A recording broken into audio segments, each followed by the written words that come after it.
seconds. 5, 4, 3, 2, 1.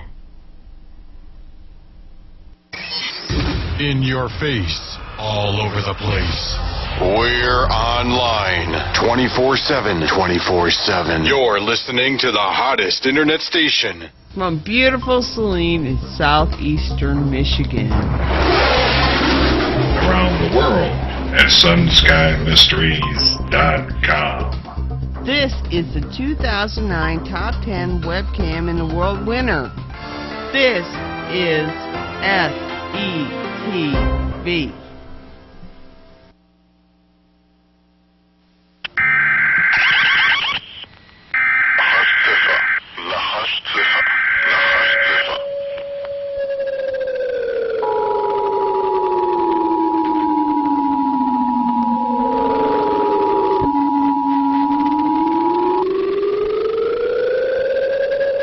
This message is transmitted at the request of the United States Office of Civil Defense.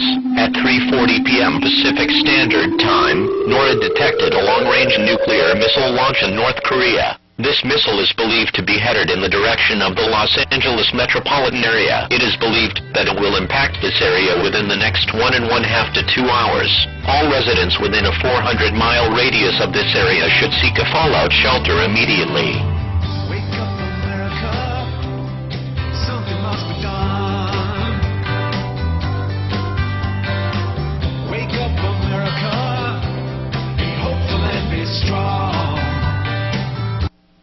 The only real effect I can have is to create the impression that things aren't as bad as they are. To give our people time, the opportunity to survive. I guess I just never realized I'd gone so far. We've lost so much control. Totalitarianism doesn't need armies. It only needs to control a couple of things. The media and the ability to dispense privilege to some and withhold it from others. Of course, a weak and divided people helps. Liberty is calling, the time has come. There is only one holistic system of systems. One vast and immane, interwoven, interacting, multivariate, multinational dominion of dollars. Petrodollars, electrodollars, multi-dollars, Reichmarks, rims, rubles, pounds, and shekels. It is the international system of currency which determines the totality of life on this planet. Wake up, America, the change it has begun.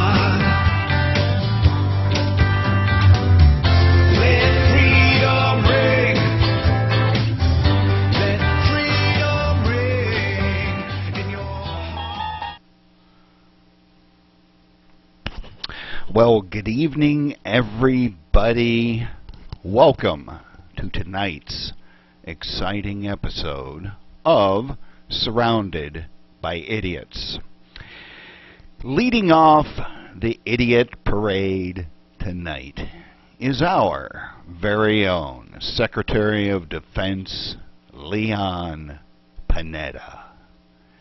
One of the head idiots of all the idiots in Washington, D.C. You see, old Leon there, he shows up in Afghanistan to give the troops a pep talk. And that's when things started to go downhill. Because the first thing he said, well, all you Marines and Army people, I want you to take all your guns and put them outside, because I don't want no guns around me. Well, what do you call it when the head of the military of a country is unwilling to have armed soldiers in his presence? Do you call it a totalitarian system? Do you call it communism? Or do you just call it a bunch of idiots that we're surrounded by? I'm going to give him the benefit of the doubt and call him an idiot. Also, tonight, we are going to be talking about the war on women. That's right, the war on women now has not one, not two, but three fronts. The battle has been joined. And our esteemed leader, President Barack Hussein Obama, is now negotiating with the Taliban over there in Afghanistan. That's pretty good. Well, I'll tell you what you do. If you're going to do that, if you're going to start negotiating with the Taliban, this is what I want everybody to do. I want all of you to get up right now and do this. Come here. This is what we're going to do. This is what we're going to do right here. Hang on. I'm just going to go like and then go back. All right, this is what you do. You might as well just go ahead and take off your underwear like I just did, hang it on a stick, and start waving the white flag. Because at that point, we have lost the war on terror. Because we are now negotiating with the enemy. Instead of bombing them to smithereens like we should have done in the first place. How do you like that? Wave the white flag. USA! USA! Oh, wait a minute. That's now a racial epithet. Sorry. On to happier and better news. Remember last night I was telling you about the voter ID law in Texas that the Eric Holder, the Attorney General there in Washington, D.C., one of the other head idiots that we are surrounded by, well, old Eric Holder there, he decided that, you know, having a voter ID law where you have to show an ID like you do when you're going to buy ammunition, when you're going to buy beer, or when you're going to buy cigarettes. Well, you know what? The most sacred event that we have here in the United States, you don't need an ID for that. And it just so happens that one of our good friends, a fellow journalist at the head of the Truth Brigade, I guess you could say, Andrew Breitbart. He happened to drop dead of a heart attack last week. And it was said at the time, it was said by Limbaugh and Glenn Beck and everybody else, that what we need is we need 1,000 people right behind him to get the truth out. And that truth is coming out. And I have a theme song too for it.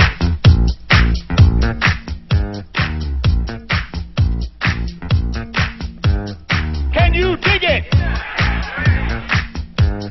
Can you dig it?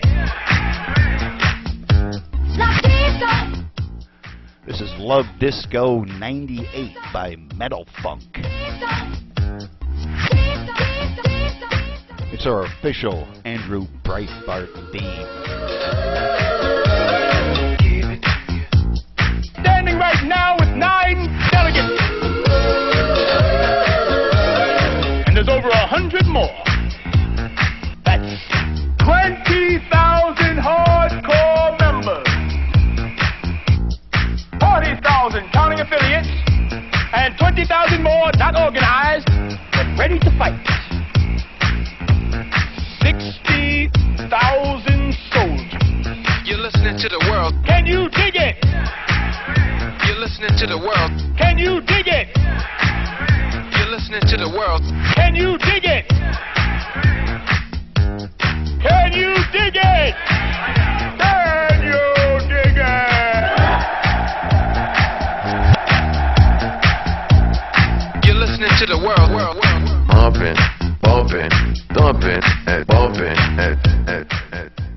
That's right, the Army has arisen. Mr. O'Keefe, you remember him, James O'Keefe from Project Veritas. He was the guy that exposed Acorn and their little faux pas back there a while ago. This article is by Christian Hartstock over there at Breitbart Big Government. This member of the Army that is following Andrew Breitbart in his death, this article goes like this. The video, a sequel to James O'Keefe's Primary of the Living Dead in New Hampshire, that, by the way, has prompted a brand new voter ID law in that state, shows a Veritas agent entering various voting places around the state of Vermont using a different name each time. Each time he is given a ballot without showing an ID to his disbelief. In the video, the agent repeatedly requests but does not take a Republican primary ballot. As he explained to Breitbart.com, we wanted to remind viewers that this is not a partisan issue.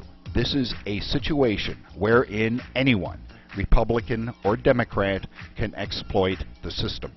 The new video follows in the wake of a highly publicized media attack on Mr. O'Keefe after his exposure of voter fraud in New Hampshire. These videos resulted in calls from the left for O'Keefe's arrest. That's right, the progressives that are in charge, the totalitarianist system engineers have called for his arrest. However, the videos soon resulted in the New Hampshire State Senate passing a new bill requiring voter ID.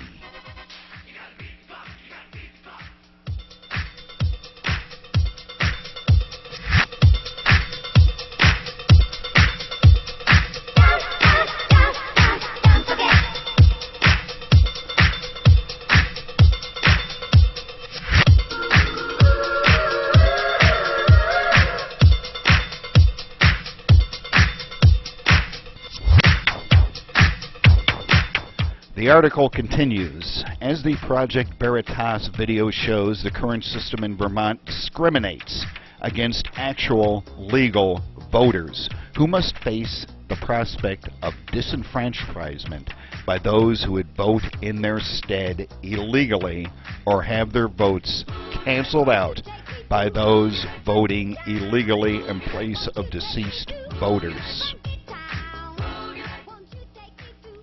And that, ladies and gentlemen, is, in fact, one of the Army that followed Andrew Breitbart. And it's our first story here on Surrounded by Idiots Tonight. Story number 2 is a rather interesting story because, and I'm attempting to decide right now, as I talk to you, I am actually in my brain right now going through all of the different items and articles that we have tonight, that I have right here in my hot little hands. And because my brain is so extremely powerful, it's running at like 10 million times the normal brain. So what I'm going to do is I'm going to hit this story first, and then we're going to hit the big story of the night and see how things go after that. This is from Beltway Confidential. Let me get this article up here on the screen. There we go. Here it comes right now. The CBO, the Congressional Budget Office. You see, the Congressional Budget Office, what they do is they are essentially non-partisan. In other words, they don't belong to any party. They're not put there by the president or the Congress or anybody else. They're an independent office. They're essentially a business office. They're number crunchers. They're accountants. The office of the CBO relies on the information that they get to crunch the numbers and give the information. However, as we see right here in this article, for those of you on the audio side, if anybody is actually listening at this point after that last little debacle with the music and everything, the CBO says Obamacare to cost $1.76 trillion. This is at the Beltway Confidential, and it is by Philip Klein, the senior editorial writer over there at the Beltway Confidential. This is, let me see here, this is campaign. You want to go to campaign2012.washingtonexaminer.com. That's campaign2012.washingtonexaminer.com. It's in the blog section. President Obama's national health care law will cost $1.76 trillion over a decade, according to a new projection released today by the Congressional Budget Office, rather than the $940 billion forecast when it was signed into law. Democrats employed many accounting tricks when they pushed through the national health care legislation, the most egregious of which was to delay full implementation of the law until 2014 so it would appear cheaper under the CBO's standard 10-year budget window. So in other words, what they did was they lied. They lied to you, they lied to me, they lied to the CBO, and who the hell knows who else they lied to. Maybe their wives, their children, their kids, and their pets. This is right here. This story right here is absolutely beyond the pale. We are swimming in red ink. We have no more money left. We're broke. We're past broke, folks. We literally, right now, we are spending our children's taxes for their entire lives right now. And then what do you do after that? One has to ask, do these people actually have some type of plan in mind?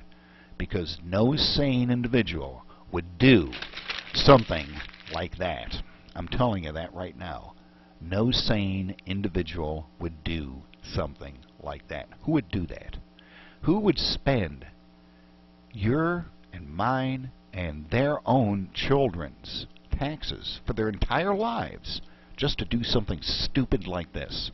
That's idiotic and stupid. Oh, incidentally, when your state's little healthcare, healthcare exchange comes in, you're going to be charged a $10 surcharge every month to pay for abortions. So if you don't, if you're a Christian or an agnostic or even an atheist, and you don't believe in abortions, guess what? Tough. You got to pay for it anyways. That's what you call going to hell in a handbasket for all of us. In other news, slightly more happier news, a professor wants the population to be chemically castrated of free will. You heard it right. I got it right here in writing. And this is great. Let's see if we can... oh, darn, I don't have this one on a preview. So I'll just go ahead and read it to you. Bioethics professor drug the population into accepting the green world order. You knew at some point during tonight's show global warming, or climate change as it's now called, was going to come into view around the bend. We actually have two of these climate change stories tonight. This is by Paul Joseph Watson at Infowars.com. A new paper to be published in Ethics, Policy, and Environment argues that serious consideration should be given to mass drugging the population to make them more environmentally conscious, while proposing that babies should be genetically engineered to be smaller in order to reduce their carbon footprints. You can't make this kind of crap up. These people are insane. They're certifiable. They're idiots. Let me see if I can compose myself and continue reading here. This is great. In an interview with The Atlantic, oh, go figure, the lead author of the paper, New York University bioethics professor S. Matthew Lau, argues that humans need to be subjected to biomedical modifications in order to help combat climate change. Oh, good God. In other climate news, let's see here if we can find you some more climate news. Oh, yeah, here we go. I got this story right here. Let me bring up the web browser again and take a look at this. Over there in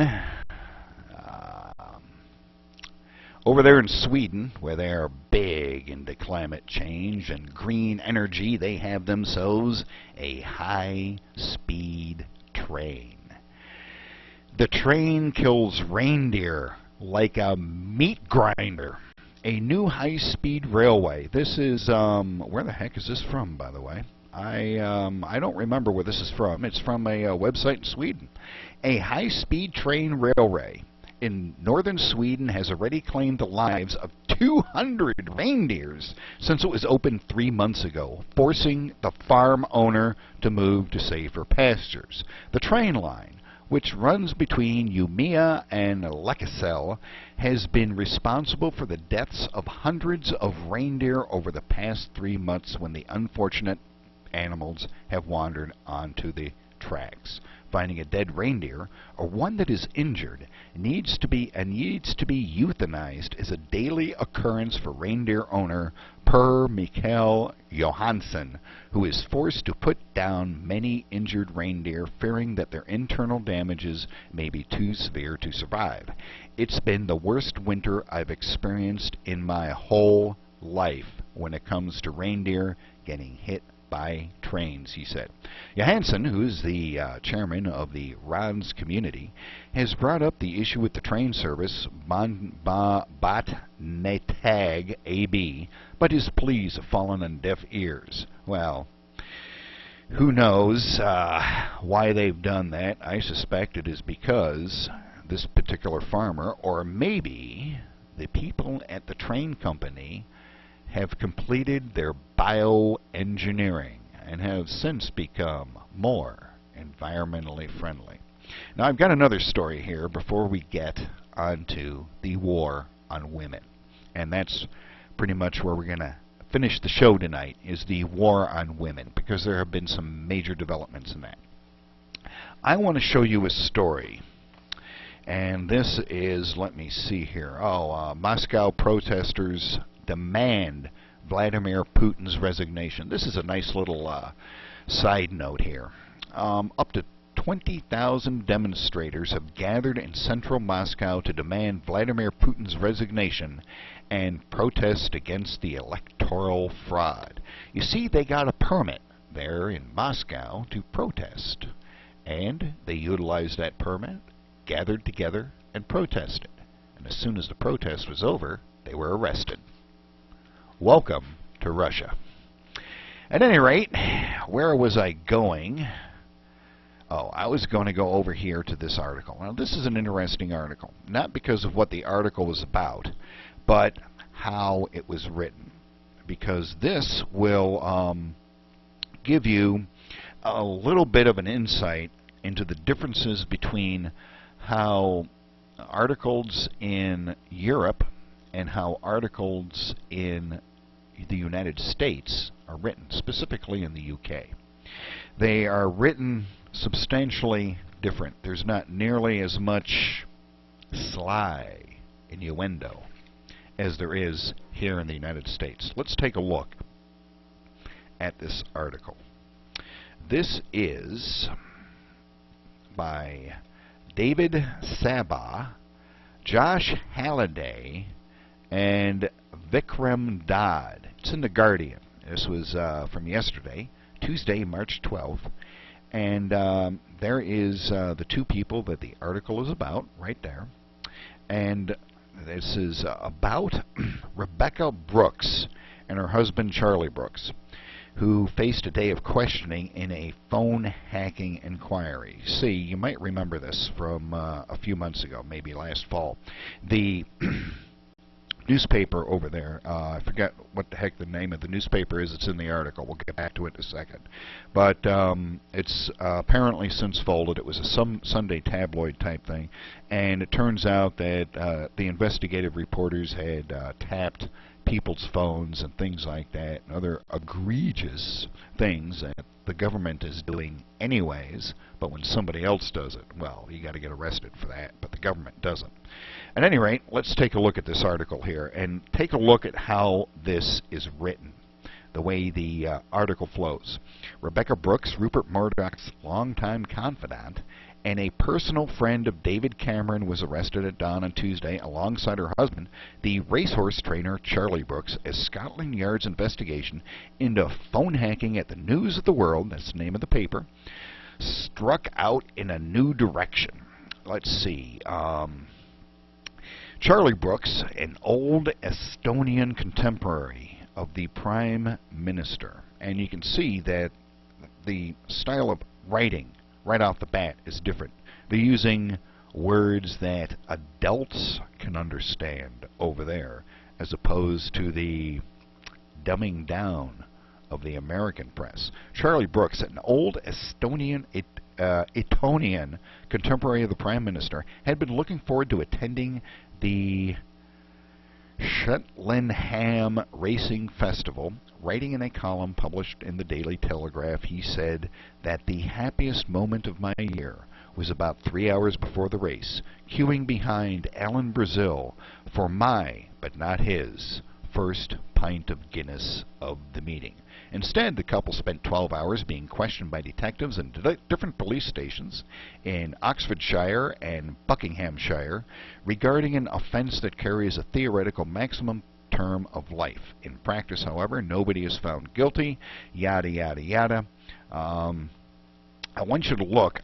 Her gifts for networking at the highest levels meant that she was close to Tony and Sherry Blair, often deftly switching tack to become close to Cameron as the Sun switched its support to the Conservatives. But she was forced to resign in July of last year after it emerged that the News of the World had targeted the mobile phone of missing schoolgirl Millie Dowler in 2002, triggering a wave of revulsion that led to the closure of the Sunday title. Now you can see that the way they write over there in the UK, especially over here at what is this, the Guardian, is a little bit more highbrow than what we're used to over here. And I find that to be a real shame, as a matter of fact. But now, on to the news of the evening. This involves our first foray into audio clips. Now, the so-called war on women, where the progressives, the totalitarianists, have said that we conservatives and Republicans, and apparently, since I am a Christian conservative Republican, that would include Christians, who Chris Matthews, by the way, has called, what has he called us? He's called us a cult. That's right, Catholics are cults, along with Mormons and everybody else. Thanks, Chris. Got a tingle going up my leg just thinking about it. At any rate, last night after the election, over there on MSNBC, where news goes to die, a young lady by the name of Karen Finney came up with a commentary that was so totally and completely insane that I decided that I'm going to have to play it for you tonight. Listen to this. This is Karen Finney over there on MSNBC. Incidentally, we have more viewers than MSNBC does right now. Here we go. You know, I'm stunned. The only explanation that I can come up with is, and I think this would be a question I'd want to go back and ask these women, for these women, did race, or in other words, conservative values, that's the code, right, trump gender? You know, it's still a very conservative state. The racial issues are alive and well in Alabama and Mississippi. Remember those polls that we saw where large percentages don't believe in interracial marriage and think the president is a Muslim. So clearly there is some sort of racial stuff in there, and I wonder if that ultimately for white working women trumps their own gender. Right. That, ladies and gentlemen, is absolutely insane. But even more insane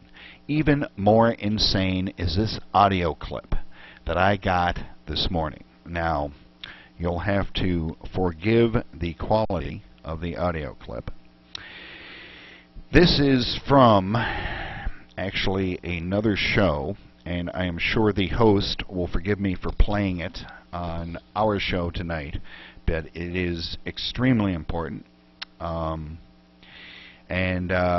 Some of our viewers want me to talk about imminent earthquake threats, plumes, space quakes, and things like that. That we will hit on probably tomorrow night. Tonight, we're going to stick with the politics. This is something much more imminent and much more sad and frightening. I want you to listen to this. This came from the Bill Bennett radio show this morning. This is a young lady discussing the actual war on women, not whether or not they can afford contraceptives or actually in Detroit, you know what? They are actually shooting each other over condoms. I kid you not. Look it up on the internet. They're shooting each other over the price of condoms. That's how bad it's gotten in this country. But listen to what this lady says and what actually happens over there in the Middle East. Listen to this. Let me turn up the other microphone. Hopefully there won't be an echo. I will turn this microphone down while you listen to it. They find it, you know, they find it offensive that I'm criticizing another culture. Another culture. Yeah, another culture, or the one-child policy. And, you know, for years, Bill, people have sort of hinted that it doesn't exist anymore. That, you know, the one-child policy, well, it's being abandoned, or they used to do that. No, they're still doing it. And, yes, there's some exceptions for people in rural areas or people with certain ethnic minority backgrounds. But for the most of the Han people in China, in the urban areas, affecting millions, hundreds of millions of people, this is politics today. Give us a real quick, Nina, thank you very much for being with us. Give us a real quick 30 seconds, Egypt, because we just had a call about Muslim Brotherhood, Salafists, and so on. How's this going to turn out in the short run, you think? I'm very pessimistic. I think that the Muslim Brotherhood is not a moderate group. It's a radical group. It is more pragmatic than the Salafist movement, but their base is Salafist, essentially. And they're going to... Salafist means what? Extreme? It's extreme Wahhabi. It's like Saudi Arabia. And so what their challenge, or our challenge, actually, people, freedom-loving people, is going to be seeing if the Muslim Brotherhood will stand up to the Salafis who are willing to use violence to impose their strict Sharia order. And the strict is not just beers and bikini. It's freedom. All right. Listen, we're the night after a primary. We're going to get back to politics. Will you come and spend an hour with us one day? I'd love to. Thank you. Thank you. We'll take calls. Actually, let me replay that. Very much admire the work you do and appreciate it. Nina Shea, Director. And their testimony is... A little bit of a faux pas there at the beginning. Let's listen to it from the beginning. The woman is trying to establish establish a rape case, she will need in Iran 4 male witnesses to that rape, or 3 men and 2 women, because testimony of a woman is half that of a man. If she can't establish that rape, can't muster the 4 witnesses, then she is accused of adultery if she's pregnant, or she's admitted that she's had sex, i.e. rape. She then is accused of adultery and can be stoned to death. So that's Iran. And women's rights activists in these places are treated extremely harshly. And there's one woman in Iran who's in Evin prison right now. Her name is Nasreen Sotoudeh, and she's a prominent lawyer and women's rights activist. And she was just simply summoned to notorious Evin prison in 2010. And she was accused of propaganda against the state and conspiracy to disturb order for women's rights.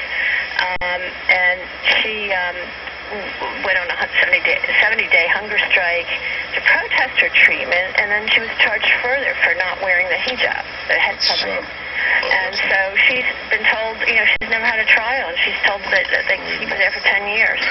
Let's go do Pakistan and Afghanistan together if you can, because I want to get some perspective overall. Yeah. Okay, so Pakistan has a problem of girls being in this. It can happen in Afghanistan too, although maybe for slightly different reasons. In Pakistan, a woman, particularly a Christian girl, is very, very vulnerable to this, to being abducted and raped and then forced to marry her rapist and at the same time converted to Islam because it's against the law for him to marry a non-Muslim. Raped and then forced to marry a rapist. Yeah, so there was a young 12-year-old Christian girl who was lured by her friend in December 24th, 2010, to go shopping, last-minute Christmas shopping, I guess. The friend was a Muslim. The girl went with her. The friend was over the Christian girl's home. They were playing together. They decided to go shopping. A relative of the Muslim girl took them, and he then abducted the Christian girl, raped her, held her. The police would not look for her. The family was in a panic, filed a complaint. They took no action. Finally, in September 2011, last September, Anna managed to escape. She's 12 years old. Family found her in another city, retrieved her, and then the kidnappers petitioned police for her return, saying that she had converted to Islam and was now married to one of her rapists. And the police told the family that they would be charged if they didn't hand her over because she now belonged to her rapist. The family had to go into hiding. And Afghanistan has a similar thing of abduction and rape and forcible marriage, or it's lifelong sexual enslavement, but they do it it's a practice called bad, like with 2 A's, and it's in reprisal for some wrong done by the girl's relatives against the family. So the family who feels aggrieved can go out and abduct one of their girls and take that girl as a servant or slave for the rest of her life. It's often said to show that a stick is crooked, put a straight stick next to it. If someone says that Sandra Fluke at Georgetown, not having her contraception paid for is a war on women, you've been at this a long time. You're the best at it of anyone we know. Don't you just have to tell the story of a woman, a Christian woman who gets kidnapped, raped, and then is forced to marry a rapist to say, now that's a war on women. Let's keep things in perspective. That's a war on women, and these are state practices that are, basically approved by the state, or there's no, it's done in a climate of impunity. There's no, there's no justice for them. Where are the liberal feminists? Where are they? They are not standing with these women, and in Afghanistan there's a tiny effort to have a women's rights campaign, and one editor, for example, of a magazine called Hakuk-Izen, which is a women's rights magazine, said that women shouldn't be stoned. And he was accused of blasphemy and put on trial for his life. But the women's rights groups here do not rally to defend them. Why? I think it's political correctness. Wow. That's Because what you're talking about is real brutality. And these are millions and millions of inhumane, unbelievable, horrible stuff. It is, and it affects millions and millions of women, and can't you embarrass people into this, into caring about it, into saying, now that's a war on women? I mean, if you say this, don't people kind of say, yeah, I guess you're right? I mean, or do they say, no, we got to look at contraceptive rights at Georgetown? They find it offensive that I'm criticizing another culture. Right. Oh, another culture. Yeah, another culture, or the one-child policy. And, for years, Bill, people have sort of hinted that it doesn't exist anymore. That, the one-child policy, well, it's being abandoned, or they used to do that. No, they're still doing it. And, yes, there's some exceptions for people in rural areas or people with certain ethnic minority backgrounds. But for the most of the Han people in China, in the urban areas, affecting millions, hundreds of millions of people, this is policy today. Give us a real quick, Nina, thank you very much for being with us. Give us a real quick 30 seconds, Egypt, because we just... And that, ladies and gentlemen, excuse me, let me turn down the volume here on this microphone, and that, in a nutshell, is exactly what the war on women is. It's not some young lady at Georgetown crying and whining about not getting her contraceptive pills. That's a real war on women. And if you want to know whether or not that sort of thing goes on in this country, yes, it does.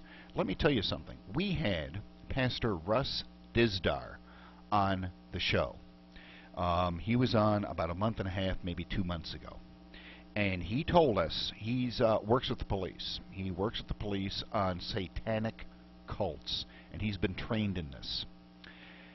What they do, listen to this. This is your real war on women, not some not being embarrassed by going to the pharmacy.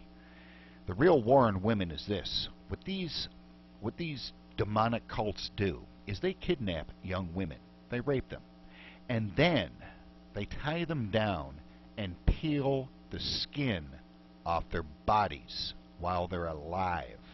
And that's how they sacrifice them to Satan. That goes on in the United States of America. That's your war on women.